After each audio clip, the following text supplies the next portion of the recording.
Shubham, will you help me in study? No, now I am doing study. I will tell you later. Can you tell me this sentence? Arey, will you let me study or not? एखादी क्रिया करू देणार की नाही त्यावेळी या फॉर्म्युल्याचा वापर केला जातो. Will you let me study or not म्हणजे तू मला अभ्यास करू देणार की नाही. नेक्स्ट, तू मला गाऊ देणार की नाही. Will you let me sing or not?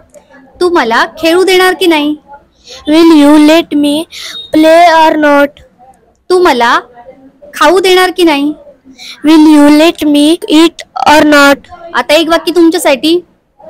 तू मला डान्स करू देणार की नाही. याचं उत्तर तुम्ही नक्कीच कॉमेंट करून सांगा.